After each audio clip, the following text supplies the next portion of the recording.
దూరదర్శన్ సప్తగిరి ప్రేక్షకులకు నమస్కారం. శభాష్ ఆంధ్రప్రదేశ్ కార్యక్రమానికి స్వాగతం.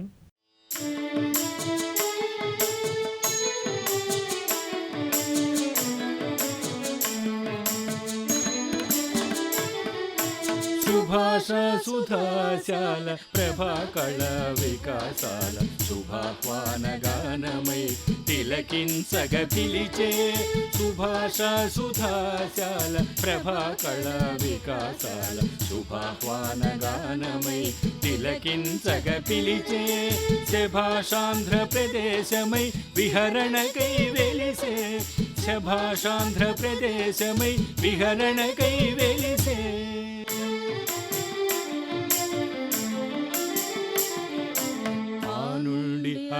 వరకు అక్షర మధుధారలుకు తెలుగు కవిత తొలి పునాది అదే రాజమహేంద్రి. రెడ్డి దొరల విభవాలకు కృష్ణదేవరాయ సభకు అన్నమయ్య కామదాస త్యాగయ వాగేయాలకు గోదావరి కృష్ణ పెన్న తుంగభద్ర వంశధార ఇంద్రకీల దుర్గమ దర్గాల నేల గుణదల తిరుమల శ్రీగిరి అరకులోయ సింహాద్రి పైడి తల్లి అరసవల్లి ఉక్కు ఉప్పొంగు కడలి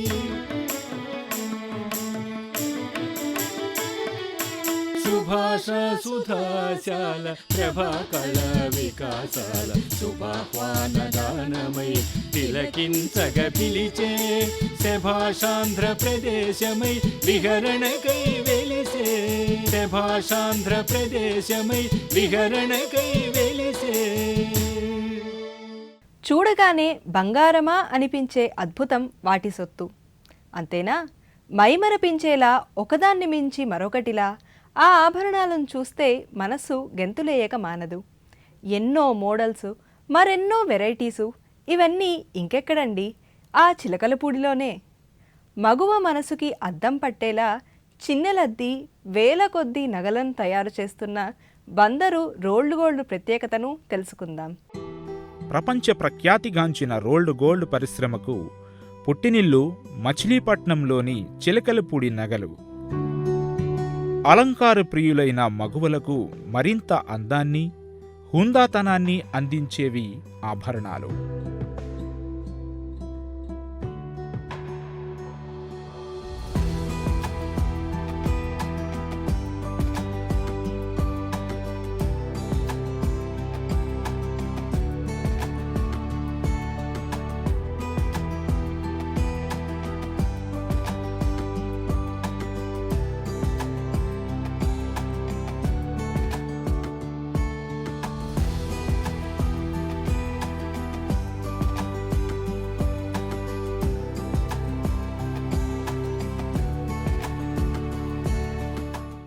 పేద మధ్యతరగతి మహిళలకు అందుబాటులో ఉంటూ స్వర్ణాభరణాలకు ధీటుగా గోల్డ్ రోల్డ్ ఆభరణాలు తయారు చేయడంలో మచిలీపట్నంకు చెందిన కళాకారులు దేశ విదేశాలలో ఖ్యాతిని ఆర్జించారు. అంతర్జాతీయ ఖ్యాతితో పాటు విదేశీ మారకద్రవ్యాన్ని ఆర్జించి పెడుతున్న ఈ రోల్డ్ గోల్డ్ పరిశ్రమ 1892వ సంవత్సరంలో కీర్తిశేషులు సారేపల్లి సాంబయ్య అనే స్వర్ణకారుని మదిలో నుండి ఉద్భవించినదే.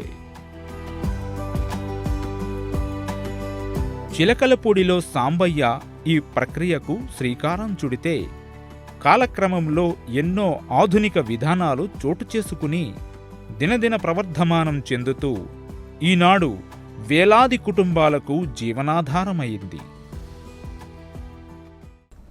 ఈ మచిలీపట్నం ఇమిటేషన్ జ్యువెలరీ క్లస్టర్కి ప్రస్తుతానికి ప్రెసిడెంట్గా ఉంటున్నాను.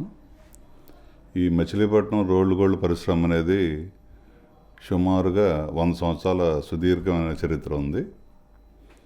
ఇది ఇనీషియల్ స్టేజ్లో ఒక గోల్డ్ స్మిత్ అయినటువంటి సారేపల్లి సాంబయ్య గారని, ఆయన ఈ బంగారం ధరించలేని ఈ మధ్యతరగతి వారి కోసం ఎక్కువ శాతం సిల్వర్ని తీసుకుని దాని మీద బంగారాన్ని క్లాడింగ్ చేసి, అంటే ఈ టంకం ద్వారా అతికించి దాంతో నగలు తయారు చేసి ఏదో చుట్టుపక్కల వాళ్ళకి కానీ అందుబాటులో ఇచ్చేవాళ్ళు. అలా ఓ దశాబ్ద కాలంగా అలా జరిగిన తర్వాత కొంతమంది ఈ మచిలీపట్నం పరిసర ప్రాంతాల్లో దీన్ని విరివిగా నెలకొల్పడం జరిగింది. తర్వాత క్రమేపీ ఈ బంగారం వెండి పెరుగుదలలో భాగంగా సిల్వర్ స్థానంలో రాగి మీద వెండి క్లాడింగ్ చేస్తూ కొంతకాలం పాటు, కొన్ని దశాబ్దాల పాటు జ్యువెలరీ నడవడం జరిగింది. మరి ప్రస్తుత పరిస్థితుల్లో ఈ గ్లోబలైజేషన్ తర్వాత, ఈ 2005 గ్లోబలైజేషన్ తర్వాత దాంట్లో ఎక్కువ శాతం ఇప్పుడు కాపర్ మీద డైరెక్ట్ ఎలక్ట్రోప్లేటింగ్ అనే ఈ కొత్త టెక్నాలజీతో చేయటం మొదలుపెట్టాం. అలాగే రోల్డ్ గోల్డ్ కవరింగ్ కూడా ఇప్పుడు అందుబాటులో ఉంది. కానీ అది చాలా క్లిష్టమైన ప్రక్రియ మరియు కొంచెం ఖరీదైన వ్యవహారం అయిపోయిందండి ప్రస్తుతానికి. ఈ ఎలక్ట్రోప్లేటింగ్ చేసే ప్రక్రియ ఏమవుతుందంటే అందరికీ అందుబాటులో సరసమైన ధరల్లో మనం జ్యువెలరీ అందించగలుగుతున్నాం. మరి సెంట్రల్ గవర్నమెంట్ వారు కూడా దీన్ని ఇమిటేషన్ జ్యువెలరీ క్లస్టర్గా గుర్తించి 2004లో మచిలీపట్నం ఇమిటేషన్ జ్యువెలరీగా క్లస్టర్గా గుర్తించి ఈ టెక్నాలజీని అందించుకునే భాగంగా మరి ఇక్కడ ఒక 50 ఎకరాలు రాష్ట్ర ప్రభుత్వం వారిచే కేటాయించడం జరిగింది. అది మా పరిశ్రమలో ఉత్సాహవంతమైనటువంటి ఈ ఉత్పత్తిదారులుగా అందరికీ కేటాయించి సుమారుగా ఒక 6-7 సంవత్సరాల వ్యవధిలో దీన్ని పూర్తిగా ఎస్టాబ్లిష్ చేయడం జరిగింది. అలాగే దీంట్లో కామన్ ఫెసిలిటీ సెంటర్ అని కూడా మన కేంద్ర ప్రభుత్వం వారి సహకారంతో ఒక ట్రైనింగ్ సెంటరు, మరి అలాగే కామన్ సిఈటీపీ అంటే దీని ద్వారా వచ్చే కెమికల్ వ్యర్థ పదార్థాన్ని శుద్ధి చేసేటువంటి ఒక ఈటీపీ కూడా ఏర్పాటు చేయడం జరిగింది. అంతేకాకుండా ఇటీవల కాలంలో రాష్ట్ర ప్రభుత్వం వారు కూడా మరి చిన్న ఉత్పత్తిదారులని తోడ్పాటును అందించే వ్యవహారంలో భాగంగా మా పరిశ్రమ ఈ జ్యువెలరీ పార్క్కి మాత్రమే ఈ విద్యుత్ టారిఫ్ 3.70 పైసలు మాత్రమే ఛార్జ్ చేయడం జరుగుతుంది. తద్వారా మాకు కూడా ఉత్పత్తి వ్యయం తగ్గి చాలా చేదోడు వాదోడుగా ఆర్థికంగా వెసులుబాటు కలుగుతుంది.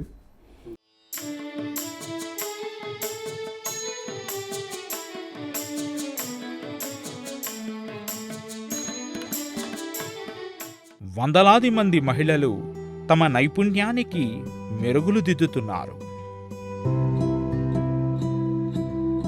కాపర్ జింక్ 80-20 నిష్పత్తిలో కరిగించి కడ్డీలుగా పోసి కావలసిన తీగలు రేకులు తీసి నైపుణ్యంతో ఆభరణాలు తయారు చేస్తున్నారు. ఇలా తయారు చేసిన ఆభరణాలకు వివిధ పద్ధతుల ద్వారా బంగారు పూత పూసి రాళ్లు పొదిగించి మార్కెట్కు విక్రయిస్తారు. బంగారం ధర విపరీతంగా పెరగడంతో తక్కువ బంగారంతో గిల్ట్ వేసే పద్ధతులు చోటు చేసుకున్నాయి. ప్రస్తుతం ఎలక్ట్రోప్లేటింగ్తో గోల్డ్ వేసే ప్రక్రియ నడుస్తోంది. 1 గ్రామ్ గోల్డ్ పేరుతో తయారయ్యే ఆభరణాలకు మంచి గిరాకీ ఉంది. ఈ ఆభరణాలు 4-5 సంవత్సరాల వరకు వన్నె తగ్గకుండా స్వచ్ఛమైన బంగారంలా ఆకట్టుకుంటాయి.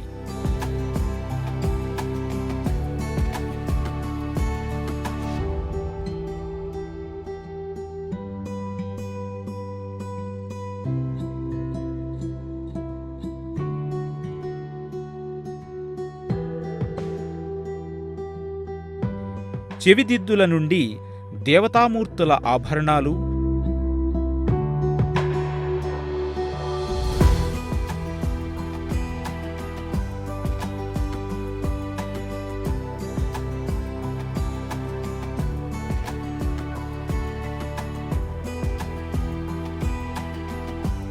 సినీ పరిశ్రమకు కావలసిన వడ్డాణాలు, హారాలతో పాటు ఇంకా అనేక రకాల ఆభరణాలు ఇక్కడే తయారవుతున్నాయి.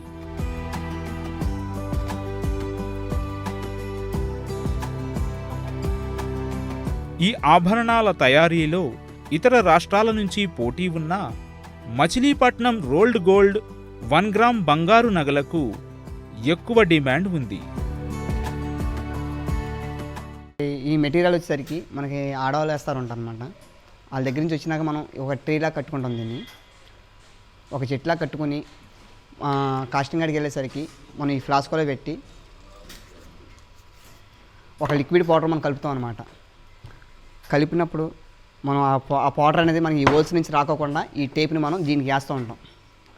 ఇది ఒక గంట మనం దాన్ని ఆరబెట్టినాక మనం ఓవెన్లో పెట్టినాక మనం ఒక 4 గంటలైనాక హీట్ బాగా వస్తుంది అనమాట. ఫ్లాస్కో బాగా ఎరుపుదనం రావాలి. ఎరుపుదనం వచ్చినాక ఇదేంటంటే మొత్తం ఈ పెట్టిన చెట్టు ఏంటంటే కరిగిపోయి మనకు ఒక ఈ క్యాండిల్ వచ్చేసరికి మొత్తం ఇది వస్తుంది అనమాట. ఓల్లాగా వచ్చేస్తుంది. ఓల్లాగా వచ్చినప్పుడు ఈ మెటీరియల్ వచ్చేసరికి అచ్చులాగా పడుతుంది అనమాట. ఆ పౌడర్లో అచ్చులాగా పడినప్పుడు మనం మెట్టలో ఎత్తడి కరగబెట్టి మనం ఈ బూట్ అనేది ఉండదు, ఇక్కడ ఓల్ వస్తుంది. మనం ఆ మెట్టను కరగబెట్టి ఇందులో పోసినప్పుడు మనకి ఈ ఐటెం ఈ డిజైన్ వస్తుంది అనమాట. ఈ ఐటెం కూడా మనం ఇట్లా కట్ చేసుకోవాలి. కట్ చేసుకుని మనకి ఈ రండ్రని హోల్గా కొండిగా ఇట్లా కట్ చేసుకుని నీట్గా చూసుకుని మనకి ఆర్డర్ చెప్పినాక మనం ఐటెంని బయటికి పంపిస్తూ ఉంటాం.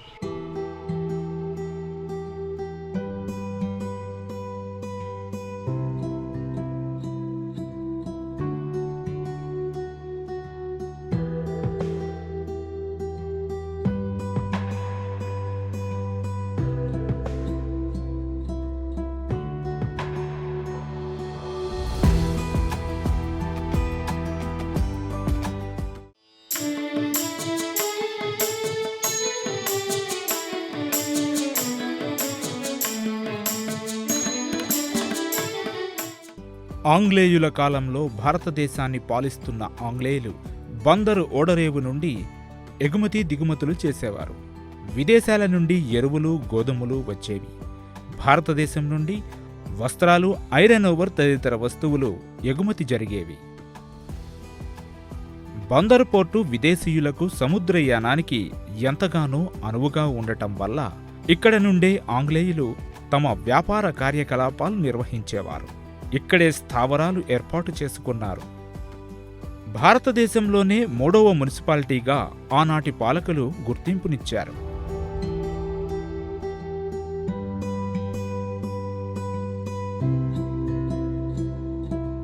బొంబాయి, మద్రాసు లాంటి పోర్టు పట్టణాల కంటే కూడా బందరు పోర్టుకే అత్యంత ప్రాధాన్యతనిచ్చారు. పోర్టు నిర్మాణం జరక్కపోయినా ఇక్కడ ఫిషింగ్ హార్బర్ నిర్మాణం జరిగింది.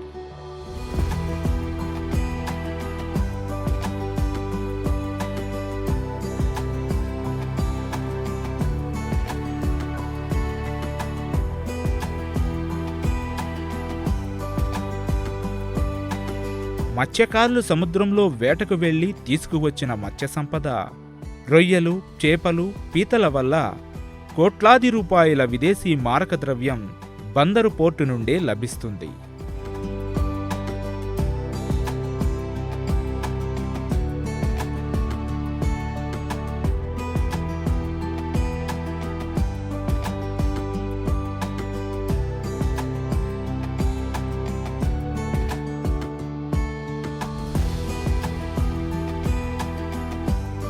వేలాది మంది ఈ వృత్తిపై ఆధారపడి జీవనం సాగిస్తున్నారు.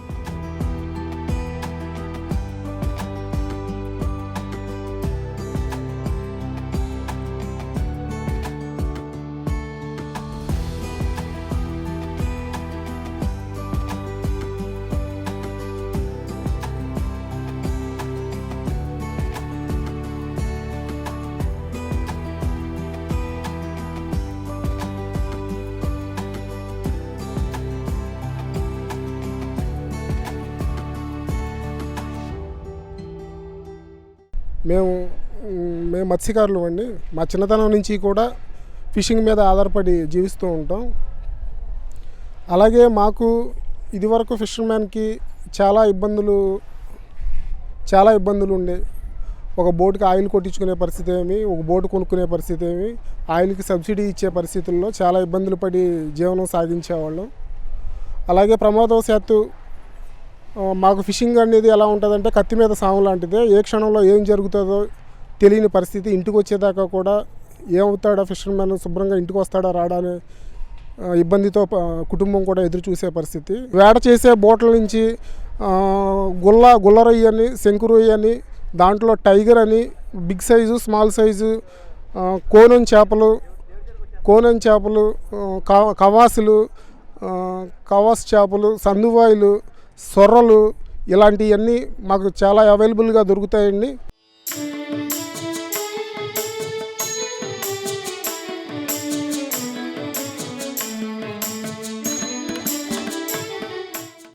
అందమైన సాయంత్రాలు, సందడిగా జనాలు, సేద తీర్చే చల్లని గాలులు, అలుపు సొలుపు లేని సముద్రపు అలలు వింటుంటేనే అక్కడికి వెళ్ళి ఎంజాయ్ చేయాలనిపిస్తోందా?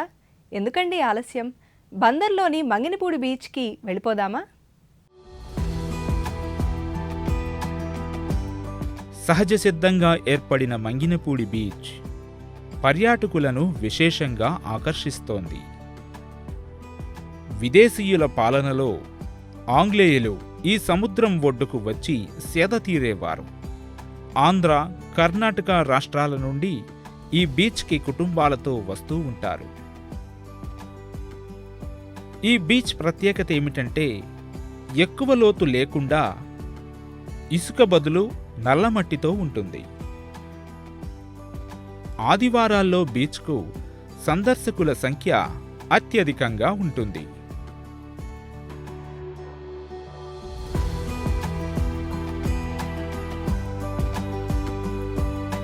మాఘపూర్ణిమ సముద్ర స్నానాలు ప్రతి సంవత్సరం అత్యంత ఘనంగా జరుగుతాయి. తెల్లవారుజామునే దూర ప్రాంతాల నుండి వచ్చిన భక్తులు పుణ్య సముద్ర స్నానాలు చేస్తారు.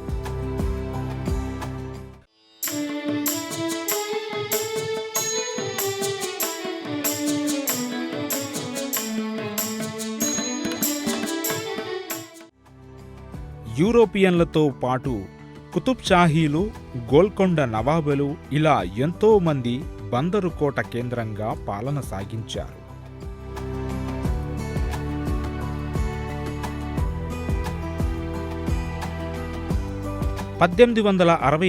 సంవత్సరంలో ఉప్పెన వచ్చి కోటలో నివసిస్తున్న యూరోపియన్లతో పాటు మచిలీపట్నంలోని 30,000 మంది చనిపోయారు. వారందరి స్మారకంగా ఒక కట్టడాన్ని నిర్మించారు. అప్పట్లో విజయవాడ జనాభా మొత్తం 9,000 మంది మాత్రమే అంటే మచిలీపట్నం అప్పట్లో ఎంత పెద్ద నగరమో అర్థం చేసుకోవచ్చు. 16వ శతాబ్దంలో ప్రస్తుతం ఉన్న మచిలీపట్నం రైల్వే స్టేషన్ ప్రాంతం నుంచి బందరు కోట వరకు రాకపోకలకు అనువుగా 12 అడుగుల వెడల్పుతో చెక్కవంతెన ఉండేది. ప్రస్తుతం ఈ కోట నమూనా నెదర్లాండ్స్లోని మ్యూజియంలో ఉన్నట్లు చరిత్ర పరిశోధకులు పరిశోధనలో తేలింది.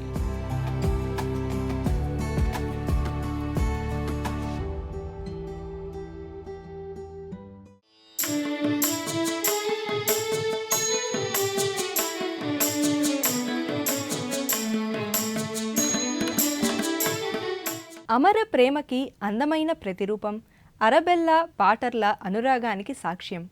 200 ఏళ్లకు పూర్వపు ఈ ప్రేమ కథ నేటికి అజరామరం. షాజహాన్ ప్రేమ జ్ఞాపకం తాజ్మహల్ అయితే, పాటర్ ప్రేమకు చిహ్నం బందర్లోని ఈ పరిశుద్ధ మేరీ చర్చి.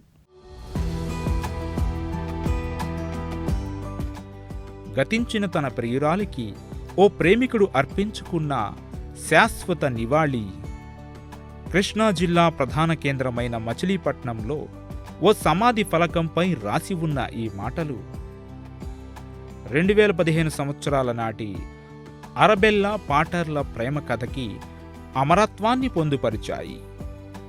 వారి ప్రేమను మొదటి నుంచి వ్యతిరేకిస్తూ వచ్చిన మతాధిపతులు, పెద్దలు అరబెల్లా మృతదేహాన్ని శ్మశాన వాటికలో సమాధి చేయడానికి కూడా ఒప్పుకోలేదు. చెలించిన పాటర్ మచిలీపట్నం శివార్లలో ఉన్న పొలాల్లో గాజుపేటికలో అరబెల్లా శవాన్ని భద్రపరిచి సమాధి కట్టాడు. ఆమెను పాతిపెట్టిన స్థలమే ఓ దేవాలయంగా మారింది. అదే నేటి పరిశుద్ధ మేరీ చర్చ్.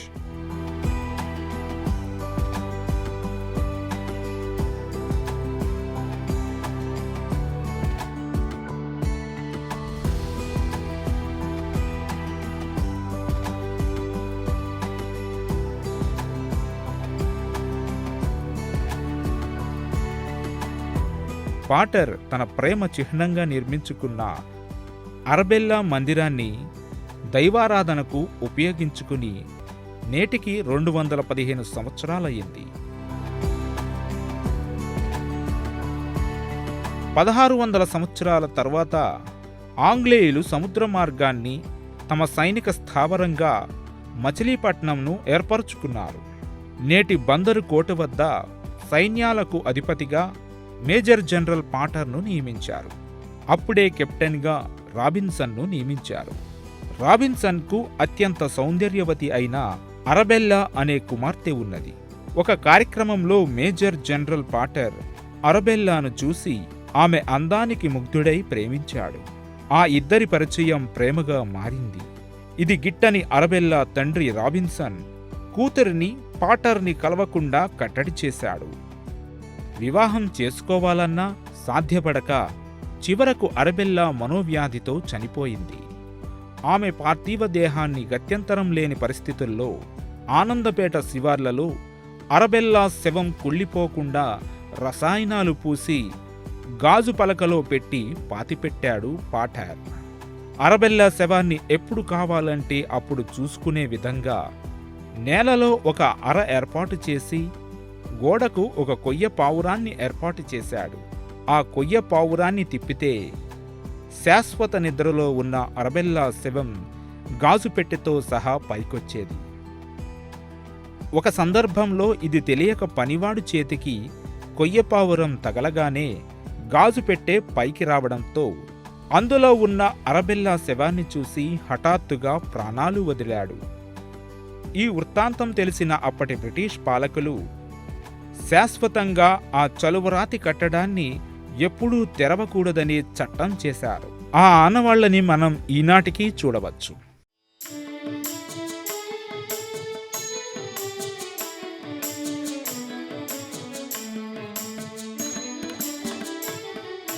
సుభాష సుధాశాల ప్రభాకళ వికాసాల శుభాహ్వాన గానమై తిలకించగ పిలిచే శభాషాంధ్ర ప్రదేశమై విహరణకై వెలిసే శభాషాంధ్ర ప్రదేశమై విహరణకై వెలిసే